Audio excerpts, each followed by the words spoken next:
Hi, and welcome to the Business Spotlight Series.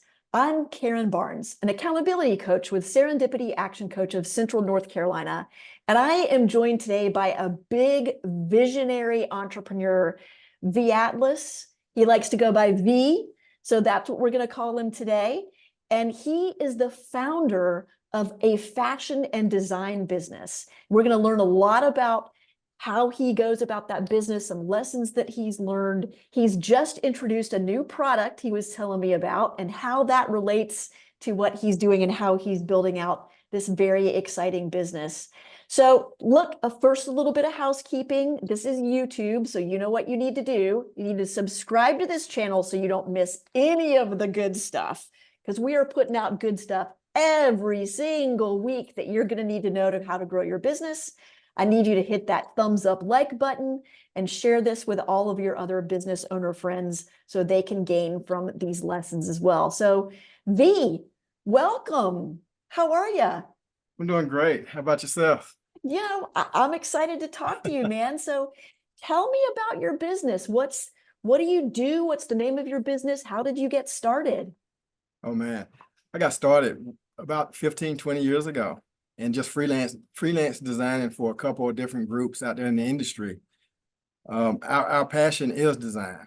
Our mission is design. Everything we do is all about design and putting design in front of our customers and our consumers. And when you're talking about design, I want to make sure everybody Okay. really understands what it is that you're designing. So what are you designing? Okay, so we design fashion, There top you to bottom, go. head to toe, inside and out. So we do underwear, socks, you name it, we design it from a fashion standpoint. Nice. So what are some of the things that you've worked on before that maybe people have seen out in the Oh, world that they may have bought or seen? Like, tell us a little bit about some of your success stories in the past. okay, I always tell people, and when they ask me, they say, well, what have you designed? What has been in the industry for you? And I tell them, I say, you probably got something on that belongs to me now. You know, and they do exactly that. They kind of laugh and say, right, I hear you. And I say, your underwear, what type of underwear you wear? And they say, well, I wear hanesbrands. I say, okay, I was the head lead designer for hanesbrands. So I led the Nice. process for that. Then when it comes to socks, it's the same situation. I led in process for socks as well, in a different brands and different categories. So hats and so forth as well. I also designed for a couple of urban brands. And those urban brands are FUBU, Fat Farm, Sean John, and Yeah. Rockaware. Yeah. Holy cow. Well, I'm not wearing any FUBU underwear today. I'm not that cool, but I bet I'm sure I have worn products that you have designed before. So that's Yes. really cool. That's really cool. What's your favorite thing to design out of all those items that you just listed? Oh man, it's hard to say. I just like to see the impression of my customer. Like when I go to retail, I like to stand around and people watch people that walk up to my product. And when they walk up to my product, I like to see them do the three things that I always tell people to do. And one of the things is what draw you to product. And the first thing to draw you to the product is what? Packaging. And then Yes. the second thing that draws you to the product is the hand feel. So packaging is first, hand feel is second. And then the last thing you're going to do is what? You're going to turn it over to see how much it is so you can walk it out the store. Yes. So, for me to pick one thing that I've designed and put together is tough, but to watch consumers walk up to my product and smile and laugh and walk away with it in their pocket, that's what makes me joyful of design.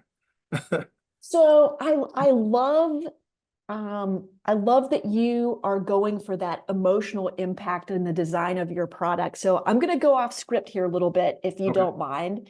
Like, tell me a little bit about your design process. So how are you Mm. starting to think about how people are going to wear your t-shirts or your socks or Mm. your hats? And what's the emotion that you want them to have when they're experiencing your design?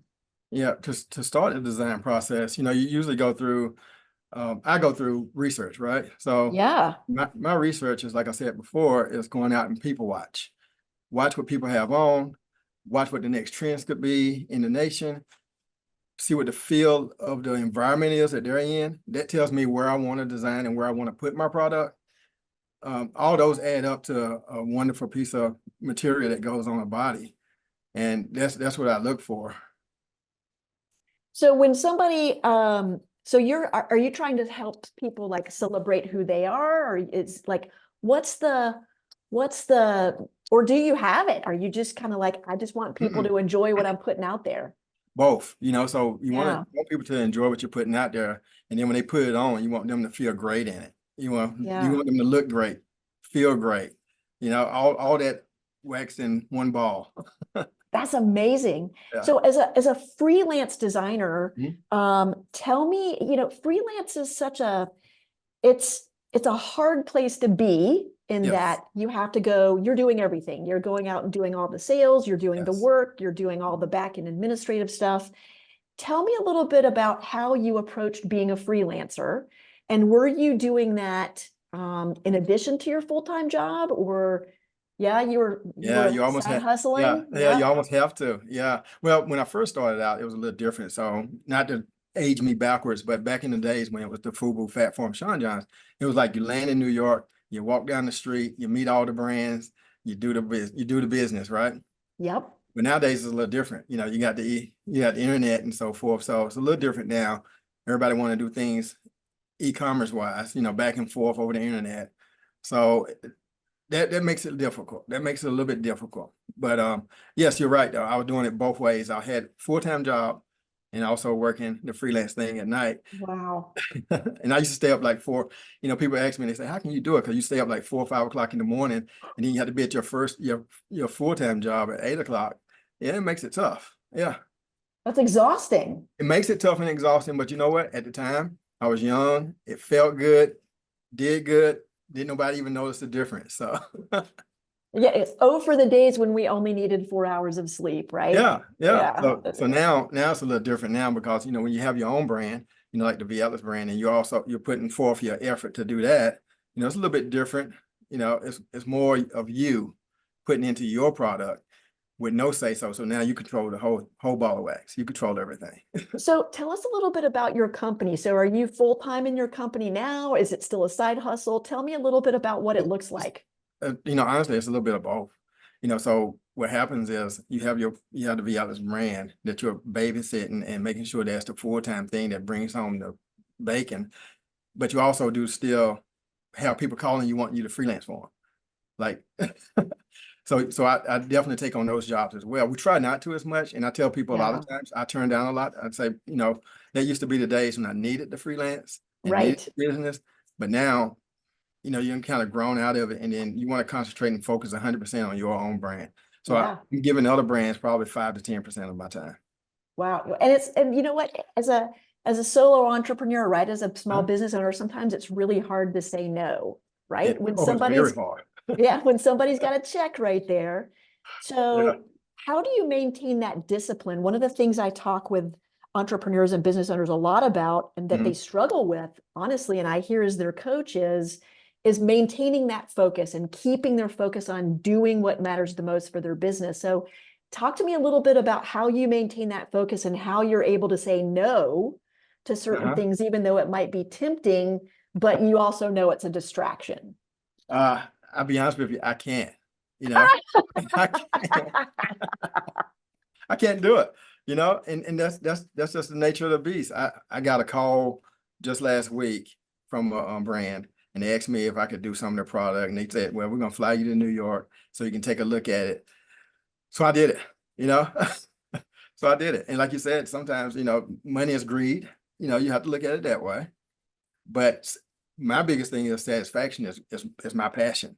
So to Mhm. satisfy a brand and to satisfy my design process, that's more than any dollar could even spend for me. Yeah. Yeah. Like I used Yeah. to tell people, I designed a couple of the NFL football uniforms back when I was working with another brand called Champion. And Sure. Yeah. I designed some of those uniforms, and man, my passion to see those guys on Sunday to wear those uniforms was outstanding.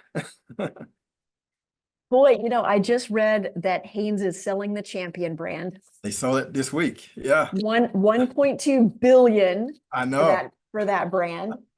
I wish. So I wish, right? So what's the big vision for your design company and for your brands? Okay, so this is what I'm looking at. This is my goal. This is my thought process, is to get the brand set up to where I can license it out. And when I license it out, that gives me the opportunity to sit back and do what I've been doing for a long time. People license stuff out to me. So, and Yeah. I totally understand that licensing it out, I still control the design process, but I don't Yep. control the manufacturing, although I got the last say so. And that's my goal. So talk to me about where you mentioned to me just before we started this Mhm. that you've been in Macy's before, you're in e-com. Yeah. Where can people find the things that your brand, like your brand, your Viatlis brand? Right now it's e-com. So it's on the internet. So it's www.viatlas.com. You can And find spell that out for us. Uh-huh. VEATLASS.com. Yeah. And if you had to describe that brand, what kind of brand is that? Like who's going to be buying that? Who's that intended for? Okay, I always tell people, and I always tell my kids, when they play sports, to look in the mirror and tell me who your competition is. That is your competition that's in the mirror. So Absolutely. yeah, so for me, that's the same thing in the business of branding. My competition is not out there. I don't have competition. Who do I mimic myself after? I don't mimic myself after nobody. I want to be unique and be myself. Nice. So my thought process is if you was to see my brand in retail, retailers would see it next to Amani, the Amani Exchange brand. That's what they always compare it to. And I tell them, I say, you Mhm. can't compare me to Amani. I'm Viatlis, But that's what they want to sit me right next to as Amani Exchange. Yeah. Interesting. So if I was to extrapolate from that, that would be, I mean, when I think of Armani Exchange, right, I Uh-huh. think of a pretty high-end brand, Yes. very high design standards, Yes. very high production and quality standards. Mhm. Um, what does it take? You've put together multiple brands. Viatlis is not your only brand, right? Right. So tell me about the other brands that are sort of under your company. Okay, so the way I look at it when I design my brands, I say I want to capture every category. I'm missing one category, but I want to capture every category. So Swagger Styles, which you can find it at the lower end stores, the lower end retailers. So that's Marshalls, TJ Maxx, City Trends, Carrier. So you can find it there. And that's the price point that I want to hear or lay down for everybody for that brand. The second brand is YJBU, and it stands for You're Just Been Used Sportswear. And if you want to say who did it follow, the YJBU followed the attitude of the And1 brand back in the day. Okay. So Yeah. that puts us in the middle stage. And it also captures all the athletes, where Swagger Style captures the urban. And then V Atlas is the top of the Is line. the higher end. Right, right, Yes. right. Uh-huh. Yeah, Yeah. no, listen, for you guys that are thinking about building brands, Uh-huh. Via's got it figured out, right? Yeah. So, one of the things that we often talk about was this is a portfolio approach, right? So how Yeah. do you hit those three different tiers and price points? Uh-huh. So of those three, Yeah. Swagger Styles, Viatlis, YJBU, Uh-huh. which one of those is the most successful and do you make the most money off of? V Atlas. Yeah, V And Atlas is the most successful. And that's because of the margins. right, Because when you start looking at the margins for somebody like Swagger Styles, who's at TJ Maxx, Marshalls, right, the margin number is gonna be like 8% margin. Yeah. right. Yeah. So when you start going up the ladder with it, like, hopefully Foot Locker or somebody like that brings on YJBU, now you're looking at a margin around 30%. Now, Absolutely. now with me saying margin, that's retail margins. Now online, that's 100% mine, right? Right. That's why e-commerce is so important to me and so important to the world today, where brick and mortar is going away because e-commerce is bringing in all the margins for the brands. Absolutely. Yeah. Well, let's take a little bit of a different turn here, V, because I want to talk about you as a business owner for a little Okay. bit. Mhm. Okay. So in your role as an owner, like Yes. what does a typical week look like for you? What are you spending your time on in terms of, how down in the weeds are you doing the design and sales and marketing and operations and leadership and team building and like how do you spend Right. your time as a business owner now? Uh, Basically, it's just trying to you got to stay in tune with the market, right?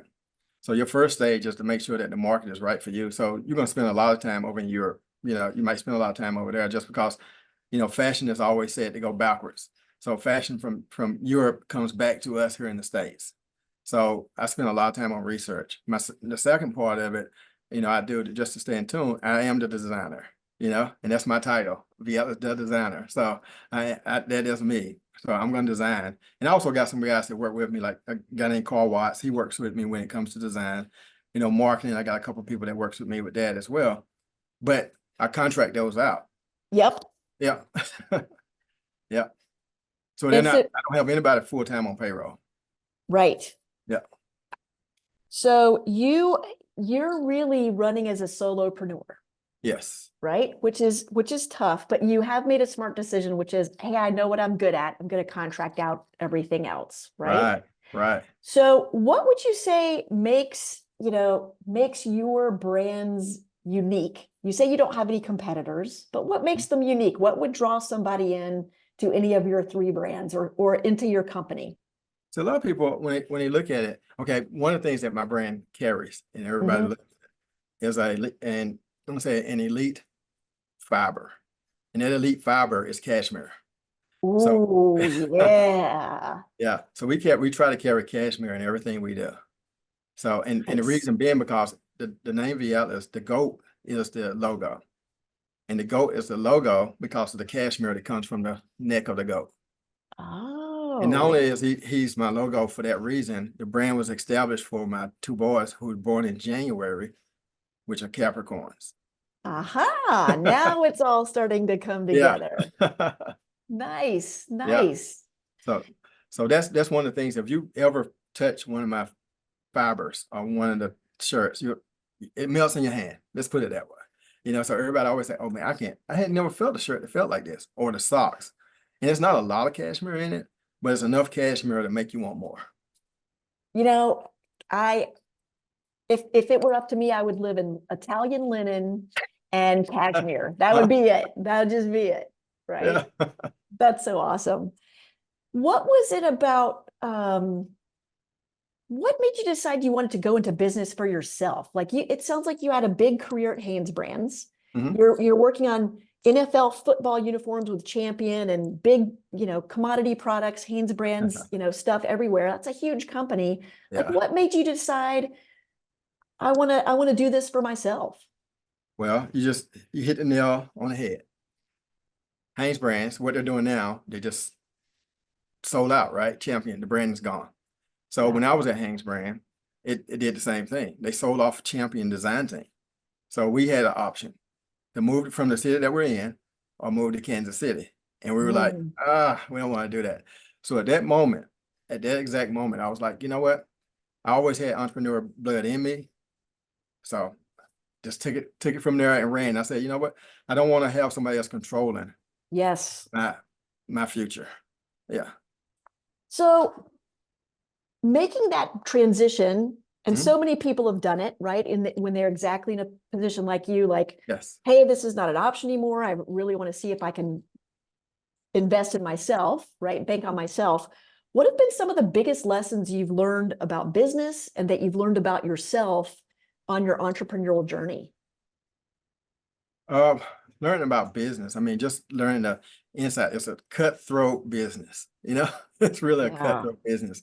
So when you go into, like, say for instance, on a sales call, and you go to, say I go to Kohl's department stores and go to their corporate headquarters and present to them. Well, right behind me presenting is another brand wanting to come in and Exactly. space that I want. 15 minutes later. Yeah. Yeah. Yeah. So you're giving Kohl's or you're giving that department store total control of your future. Mm. So now that makes a lot of brands go to where I just said earlier, everybody goes to e-commerce because you control your own. Now, with that being said, your marketing dollars goes towards marketing on e-commerce, Yep. Amazon or whatever it may be, and you get away from all the other madness that goes with presenting to a retailer. Yeah. Yeah. Yeah. So how would you describe your leadership style? You've been Ooh, in business now a long time. You're a yes. leader of teams and of people and of brands. Mhm. So what would you say your leadership style is, V? Very laid back. Very relaxed. V stands for very laid back. Very laid back. Yeah. Yeah. So I like to have a homey type of environment around me. Everybody feel like family. Everybody's relaxed. And you can ask people in the industry that's worked for me. And I had another brand called Dada Supreme, and that was a license deal. So the owners from Dada gave me the rights to do all the accessories for them. So, Nice. yep. So I did that, and I had a whole team. At that point, I had about 15, 20 people working with me, and everybody loved Wow. it. The thing that made me come out of it was a bad deal that the brand made. Mm, It wasn't on us, it was on the brand itself. And they just didn't deliver on some shoes that they supposed to have delivered. yeah. Yeah. Yeah. Well, So you I got, so I go love ahead. that. Just keeping my environment very home friendly. Yeah. Nice. You just brought up a really interesting point that I wanted to touch on, which is as a designer, you have to really trust your manufacturing partners, Yes. Yes. right? So Yes. how have you found manufacturers, and what kind of problems do you encounter with just trying to get stuff made? Um, I hadn't encountered a lot. It depends on where you're getting your stuff made at. You would love to have everything made right here at home in the USA. I would love it. But that's not the nature of the beast today. So today I have to go over to Asia. You got Turkey, you got Pakistan, which I would never go, but I use Pakistan for some stuff. Yep. Oh, so those are the aspects that I have to deal with. And you have to trust on those guys putting the right product together and send it back. They send samples back to you, but now the question is, those samples, did they put 100% in those samples? Production, are they going to put like 65% in production? Mm, You don't know. And have I had kickbacks from it? Yes, I have. That's why I like a lot of stuff to come shipping directly to my warehouse before going directly to the store. yep. No, that totally makes sense. Uh-huh. So, what are the challenges in your business right now? Like, what are the things that are just making you a little bit crazy, or places where you feel stuck, or you're just, you're doing this a lot, right? We You all just do this. What's that for you? you just hit the nail on the head. No pun intended. Every But pun yeah, intended. it's manufacturing. Uh-huh. Manufacturing. Yeah. So Yep. say for instance, you got a couple styles on your e-commerce site, or you got a couple styles that's going to retail and they don't deliver, you know? Yeah. So that hurts a lot. And sometimes it's not on them. Sometimes it's on the freight coming across seas. Yeah. Yep. That's why I say made in USA is like golden if you can get it done. But it sounds like that's increasingly difficult. It is because, once the factories and everything moved from the US and moved across to the other side of the world, it hurt. It hurt. In what ways? I mean, it hurt the US. That's one of the biggest ways, right? Because now instead of having all that manufacturing here in the States and employment, it all goes over across seas. Yep. It hurts in that way. But then on the other side of it, it hurts in me trying to get materials done and get it done the Mm, right way without me having to fly over. yeah. Now, pandemic hurt a lot. The pandemic hurt everything, right? What the pandemic opened up was our communications levels. Like me and you now, we're talking over Zoom. Yeah. That didn't exist before pandemic, you know? Yeah.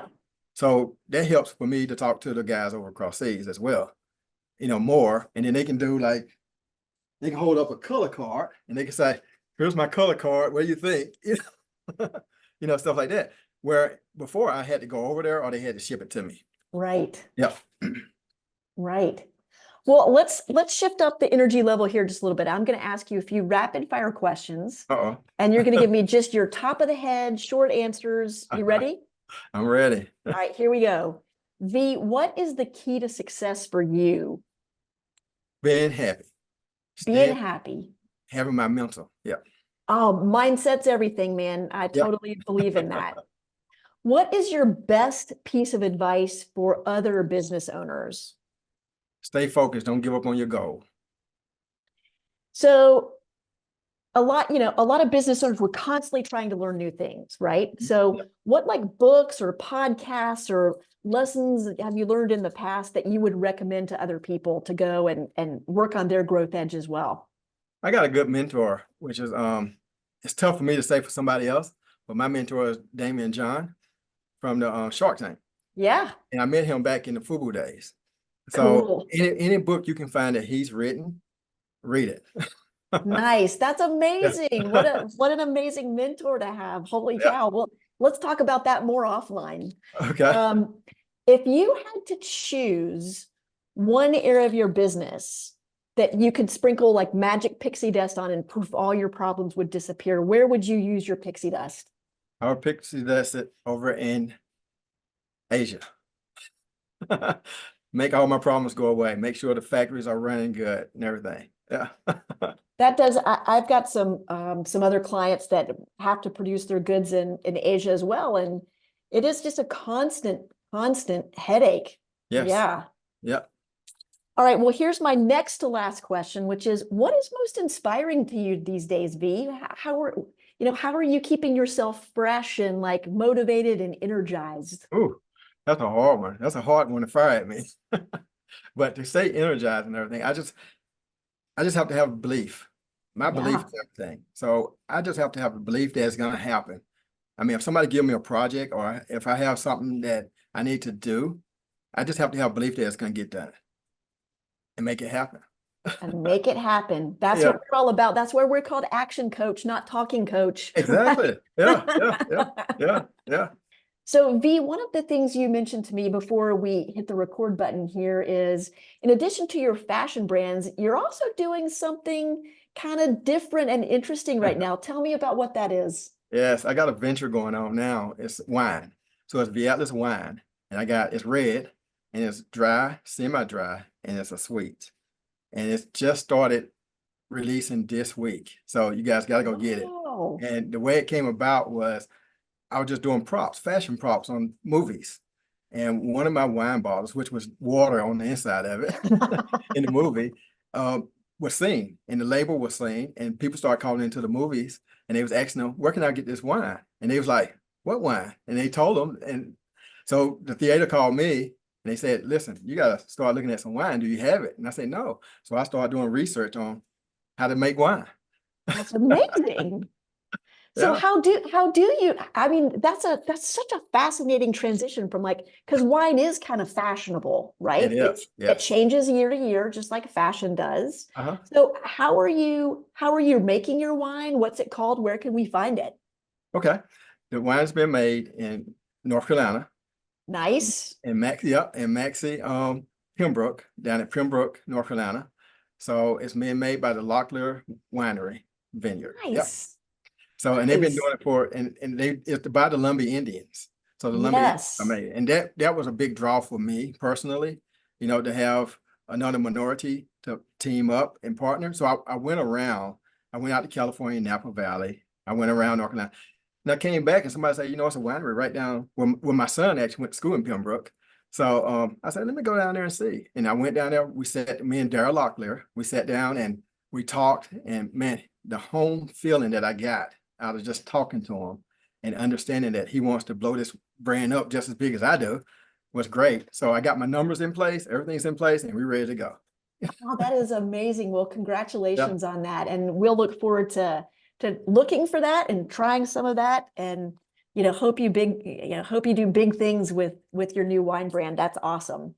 Well, V, this has been such a joy today. Thank you so much for being our Uh, guest. And listen, for those of you that just got to enjoy this conversation with V, like you, I'm sure, brought big nuggets out of this. This was a kind of a far-flung, far-ranging conversation, and V was kind enough to share some of his wisdom bombs with you today. So share this with your friends who can learn some things as well. So V, thank you so much, and thank we'll see you. you next time. Thank you.